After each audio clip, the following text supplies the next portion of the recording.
Before we dive into any of the stories, let's first have a look at the news that is making headlines today. In the headlines tonight, 3 government schools stuck in bad debts in Terego district.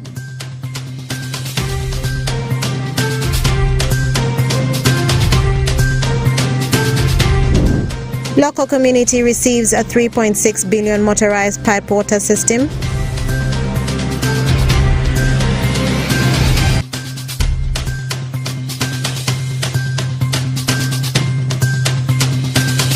And Uganda set to launch another satellite into space. This and more in the NILE CAST News Bulletin.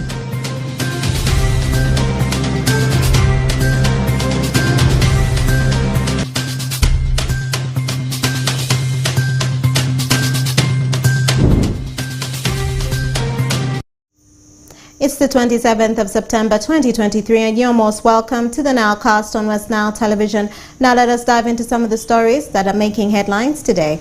Administrators of 3 government schools in Terego district have come under attack by business proprietors that have supplied learning materials to the schools as well as those that have lent funds to the schools to assist the schools. This comes at a time the school went more than 1 year without receiving capitation grants from the government. Frederick Jamadri reports. 3 government-aided primary schools in Terego district are limping in bad debts after the institutions failed to receive capitation grants from the central government for close to 2 years.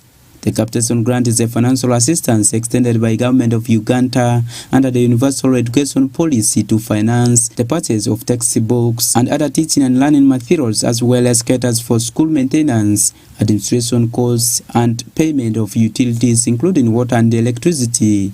The schools that lie along the borderline between Terego and Mariokolo districts include Ochia Primary School in Uriama Sub-County, Odobu, and Ariwa Primary Schools, all in Urubi Sub-County, which stopped benefiting from the government's support since July 2022. Now the administrators are receiving interest from the suppliers of scholastic materials and other service providers. Justin Yakumu, the deputy head teacher, Ariwa Primary School, explains that the situation is turning worse as the school cannot run any co-curricular activity, depriving the learners' rights. We are only relying on the PTA fund. The little we collect from learners and then encouraging these parents just to pay the little 2,000 per term. That is the only money we are using here. As I talk, the school is surrounded by debts. Of recent, we lost a pupil. We had also to borrow. We had to borrow in order to conduct the burial because that is our land. We couldn't just abandon him like that. Yeah, so the school is surrounded by debts. If we sum up, it is over 5 million now. Currently, the schools have dilapidated structures, especially the sanitary facilities, while the toilets are full. Some of them have bussy compounds that cannot be slashed despite the presence of human beings in these schools. Currently, the registered number of learners at Ariwa Primary School stands at 1,683. Akumu explains that they have been relying on selling the available school chalks while they have nothing to sell anymore since they have sold all those to help prolong the school life. So it forced us to at least get one carton of chalk to sell to the private school nearby. We have really suffered and right now we are stressed. We have debts, we don't even have marker pens right now. Teachers, we are just encouraging them now to draw. If it is diagram, they have to draw on the chalkboard. Meanwhile, at Ochia Primary School that has 3,193 learners, the situation is not any different from Odobu and the Ariwa Primary Schools that are experiencing deaths and scares from unknown persons. Tsadubo Francis is the deputy head teacher. Teachers who were helping us, sometimes they put money in their pocket. And then also some few parents who also, after seeing the school is now in miserable state, they help us by giving some small bits so as to facilitate the school. Activities which were cut off, one of them happens to be ball game, whereby we do not participate. And then secondly, having athletics, also we do not participate. Then thirdly, the scouting, Alpine and Scout,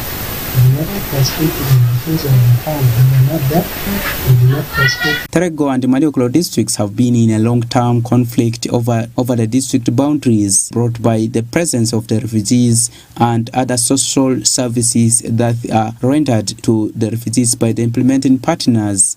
Terego Resident District Commissioner Festus Aikobua blames Ministry of Education and Ministry of Finance over the confusion that has been centered around the institutions. According to Aikobua, they have started meetings with their counterparts in Mariokolo district to have a long-lasting solution to ensure that the institutions start receiving their capitation grants to run them. Because I don't believe that even it is because of the border issues that these things were affected, but I think personally to me the mistake was done from the ministry, because none of the two districts here works in the ministry to see that the truth of the matter is we have realized Mariokolo says he has the money for the 3 schools, which was around more than 90 million. And this money was there and it is still there with Mariokolo district. And the cow Mari was really so also passionate to say no, he was also feeling the pain that now the money is given and the services are collapsing in the 3 schools. So we had agreed with them that we need to take really a step to see how this money should be remitted. Government of Uganda pays 14,000 Ugandan shillings per child in a primary school per year, while 170,000 Ugandan shillings per learner is paid for those in lower secondary, while 255,000 per learner per year is paid for those in upper secondary schools that are under government aiding. Although the schools are lying along the borderline between Terego and Mariokolo districts, they were receiving capitation grants through Terego district local government that deploys the staff and pays them. However, the reasons behind the shift of the funds to Mariokolo district accounts is not yet clear. Frederick Ramadri, West Nile TV, NILE CAST. And more in our stories. The hard-to-reach districts in northern Uganda are urging the government to put a special consideration on resource allocation while developing the national budget for the financial year 2024-2025. Most of the local governments want the government to consider increasing the budget on education, health, water and sanitation and road networks. Stephen Okello from Gulu has more. Inclusions of district leaders in Acholi and Karamaja region is now being felt at the initiation stage of planning for the financial year 2024-2025 in the national budget. For a couple of years in the national budget, as far as communities that are living in the stretch of 165 kilometers, which is bordering the Republic of South Sudan, there has been a lot of untold suffering because of government failing to budget for border demarcation, because we are aware that service delivery is being hampered by this kind of engagement. And for the last 2 months, I've lost like 12 people because of the actions of our brothers from the Republic of South Sudan.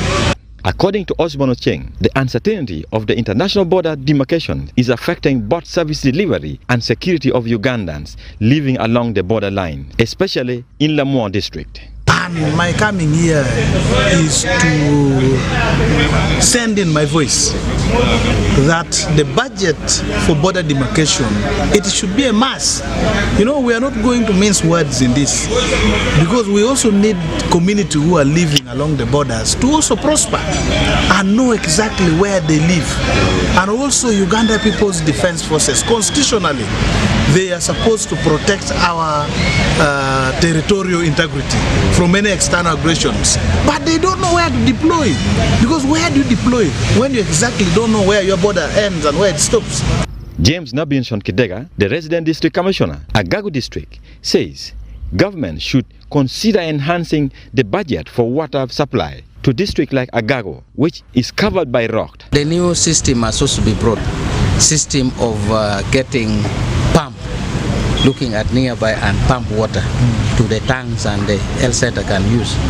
I think that will be also now in this new planning, this new budget. They should be putting on those budget line on pump so that water is pumped and put in the tank, and they can preserve.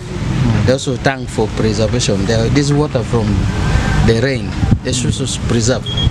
Topped among the issue raised to Paul Mwanga, the Commissioners, Infrastructures and Social Services in the Ministry of Finance, Planning and Economic Development, the disparity in the salary scale between the scientists and the artists is affecting service delivery because many government officers are not performing as expected of them in their various offices.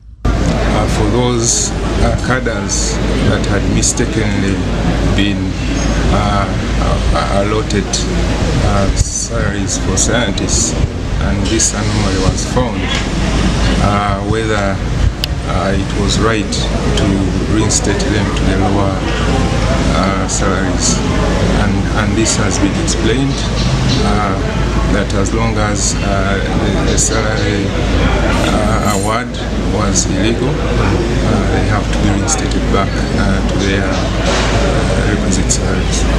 However, Jojo Tor from Civil Society Advocacy Group placed before government some of the key challenges that have affected the service delivery in the last financial year. Some of the key concerns that I raised, one of them was insecurity in the districts of Agago, Kitgum, Bim, and some of the districts in Tesuk and then also in Lamu. This has budget implications. One is that it reduces production and productivity because people are very insecure. Access to services like health, education is also interfered with, not only in this region but also in the region of Karamoja. So I recommend, and we recommend, that the government should implement the Karamoja Integrated Development Plan 3 effectively, together with development partners. These leaders believe that, considering what they have raised to the Commissioner in the next financial year budget, the community will be at peace. Stephen Okello for West Nile Television, NILE CAST. And more in our stories, residents from Maracha district received a 3.6 billion shillings pipe water supply and sanitation facilities from the Water and Sanitation in Refugee Hosting Communities Northern Uganda and partners commissioned by the State Minister for Water and Environment, Honorable Sekandi Aisha, in a bid to provide access and supply of clean water for the community. So Osuta Yusuf has more. The residents of Marasha constituency were thrown into joyous mood when officials from Water Supply and Sanitation in refugee hosting communities in northern Uganda, supporting partners, Marasha district local government officials and community representatives witnessed State Minister for Water and Environment, Honorable Sekindi Aisha, commissioned 3.6 billion shillings Okokoro piped water supply and sanitation facilities in Marasha district. The project, which was funded by the government of Uganda with support from the German government through KfW, was worked upon by Redis Borehole Technical Services and MS via International Engineering Consulting as the consultant. The LC1 chairperson of Po Village, Lamila Parish, Okokoro Town Council, Nelson Adrico Amandua, thanked the people of Po clan for being cooperative, as he is optimistic that the water project will improve the lives of people through the reduction of waterborne diseases. I just want to appreciate the community members of Po, Greater Po, to have appreciated this project to happen in their area. If they could be hostile, this project could have not been done here. Since they are good people and God-fearing in nature, so this project has been here. Therefore, we, the community members of Po, you are highly appreciated for what you have done to this project. I'm seeing in future we shall have no waterborne diseases because we are now taking or we are drinking clean and safe water.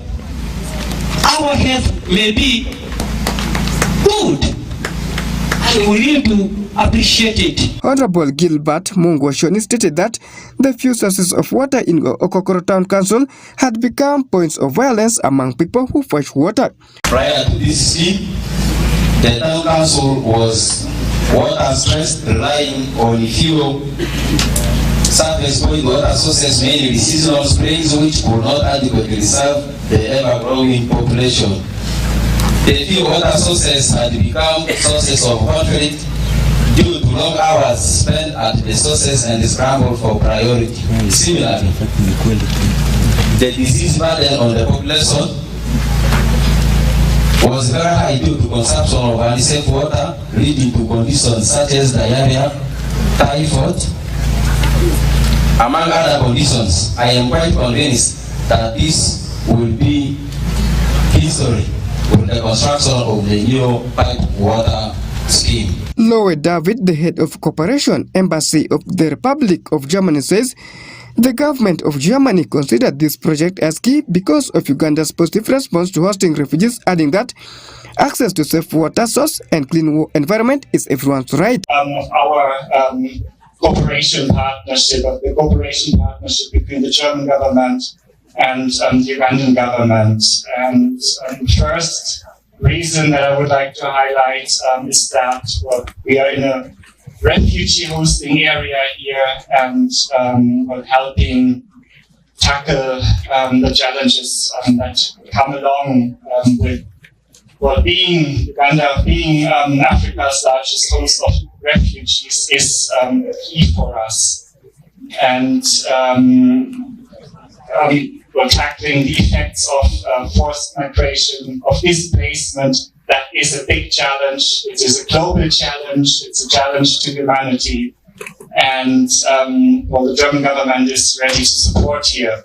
And maybe, as you know, Germany itself is also amongst the largest refugee hosting countries in the world. So most recently, we admitted refugees from the war on Ukraine. So it's also very much against that that we consider it a key to support our partner countries tackling the challenges that they face in their refugee responses.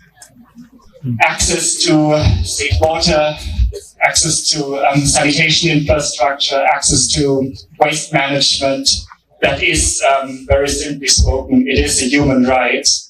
And everyone should have access to it. Meanwhile, Marasha constituency MP Honorable Dennis Oguzuli thanked the development partners for supporting Uganda, as he acknowledges this project has been the biggest executed in his life in this area, as there was high cooperation among the various stakeholders. I therefore want to thank our development partners for supporting the government of Uganda and the people of Uganda. I think this is the kind of collaboration we need, which is built on mutual respect and the needs and aspirations of the people. There are so many funds this country receives. Some are intended to promote things that may not necessarily be in our interest.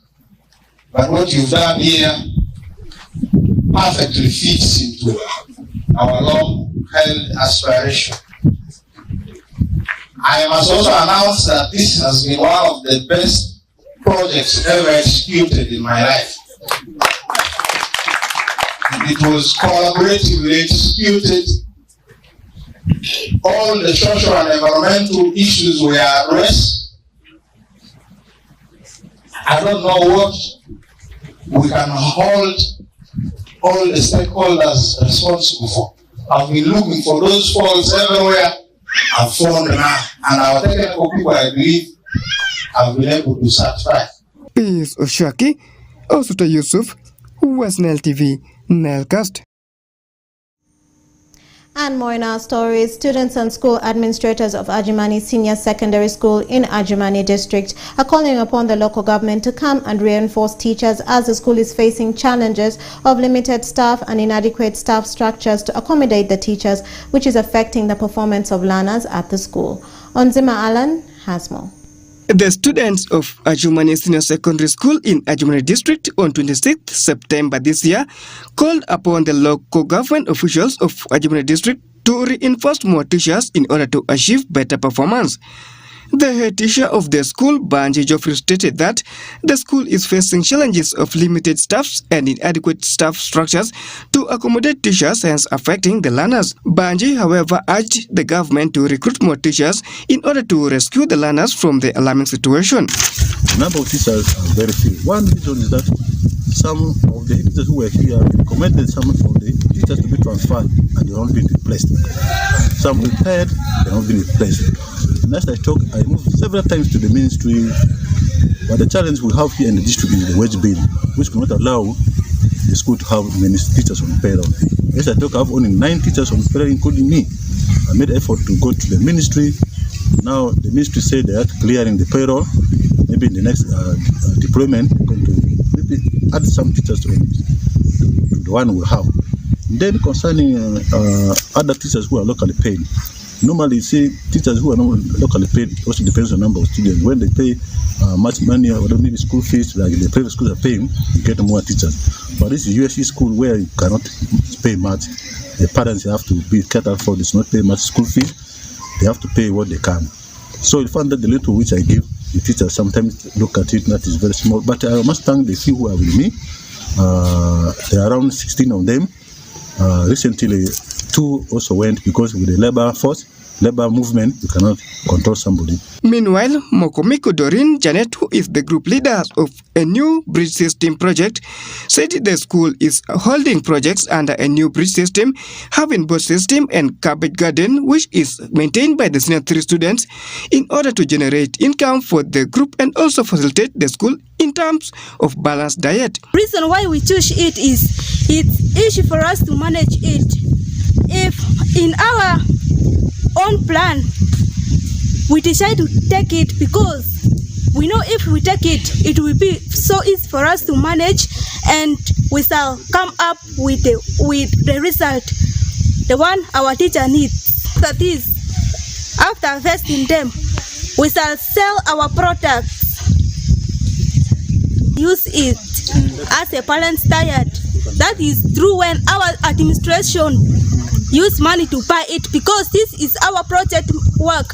We need to start it from the beginning up to the end. The enrollment of learners at the school is currently dropping from 250 students to 230 due to challenges of lack of teachers to facilitate the students. Peace Oshaki, Ozima Alan, was Nile TV, Nile Cast. And more in our stories, Dr. Monica Mizanero, the Minister of Science, Technology and Innovation, has stated that Uganda is working on launching another satellite into space. The development followed Uganda's agreement with Kyushu Institute of Technology in Japan, which involved upskilling 3 graduate engineers to design, build, test and launch Uganda's first satellite. Speaking on Wednesday, Cosmas Mikirizi, the superintendent at the Industrial Value Chains Development at the Science, Technology and Innovation, stated that since the first Pearl Africa satellite was just the beginning for the country, not so much is expected out of the country's first satellite.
Welcome for the sports news on West Nile Television. With me, Owen Ezaga. Now in our top story today, Onduparaka Football Club have intensified preparation ahead of the FUFA Big League second game that will be taking place at Green Light Stadium this coming Sunday. The team lost 1-0 to Blacks Power away at Lira Stadium or in Lira at Akiwa Stadium, where the team couldn't get any point from the team. Now the preparations have intensified and all departments look to show intensity in the game that is coming against Chetume Football Club this Sunday. Let's have more from the compiled stories. Onduparaka Football Club is in massive preparation for their next encounter in StarTimes FUFA Big League. The first encounter in the new season of the StarTimes FUFA Big League ended in a slim 1-0 defeat into the hands of the Lira-based club Blacks Power, played on Sunday 24th of September 2023. They will now host Chetume that beating the boys 3-1 in their open game at home and at Ababet Kunla Stadium on Sunday 1st of October 2023.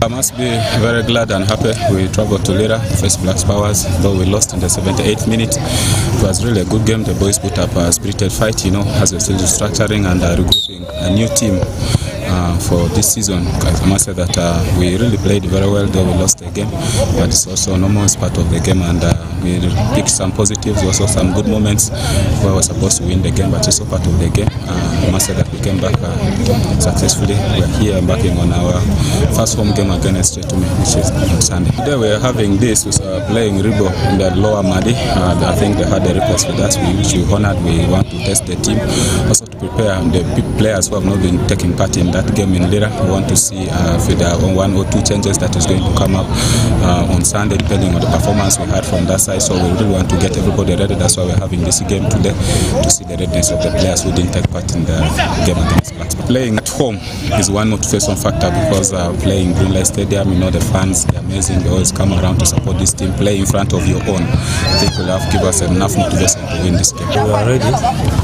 The coach has been giving us trainings, drills, we are ready actually for the game. We expect to win this game because this is our first game at home. We need the win badly, of course. Oraku Benson Pastore, West Nile Television Sports News.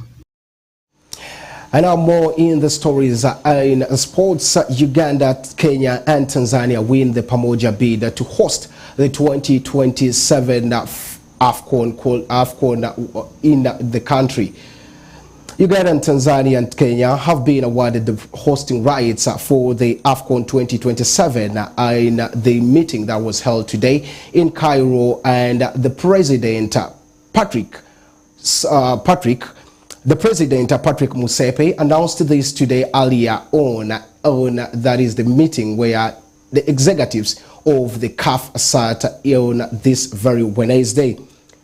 It is the first time the AFCON final will be hosted in the Sekafa region since 1976, when Ethiopia hosted the tournament, and this tournament was won by, that is, Egypt. In an interview with Inglia Moses Magogo, the FUFA president, he gave us the following. Uganda and for East Africa. I must say I'm humbled. I'm really pressured that the dream has come true. It is one thing to take Uganda to the Africa Cup of Nations. It's one thing to bring the Africa Cup of Nations to Uganda. And we have achieved both. I would like to thank His Excellency, the President of the Republic of Uganda, the Minister in charge of sports, the leadership, Right Honorable Speaker of Parliament, the Deputy Speaker of Parliament, the entire House, and every Ugandan in their different capacities who have believed in this cause. As the 3 presidents of the East African nations in football, we decided to go and discuss with our governments, and our governments have listened to us. They have supported us, and they have assured us that we shall host the most successful AFCON in the modern times. So I'm excited. It's time for Ugandans. It is our time now to welcome Africa to East Africa. East Africa Pamoja. The difference is that we are going to have 9 home matches as a minimum, because Uganda will host their home matches, 3 of them, Kenya and Tanzania the same, and this is not always the case. So we will have 9 home matches, but we also believe that by nature... That's how excited the Uganda Football Federation president was, how excited excited he showed India. But of course, remember, more of this will be compiled in tomorrow's NILE CAST, and of course the sports news are right here on West Nile Television. Now let's go away from there and look at some of the stories are coming in right there. Misery yet again in Uganda after the crested cranes were dumped out by Algeria. Uganda's attempt to return to the Women's Africa Cup of Nations came to disappointment yesterday night, Tuesday, after they played a 1-1 draw against Algeria. Uganda needed a must win to make sure that they qualify to the Women's AFCON qualifiers, but couldn't make that after the draw. The result was, however, not enough to send Uganda to the next round, with Algeria advancing 3-2 on aggregates. Now moving away from the nationals in there, going to the international stories. Yesterday, the Carabao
Thank you, Owen Ezaga Fudribo, for that sports news and that sports highlight. And with that, we have come to the end of the NILE Cast on West Nile Television.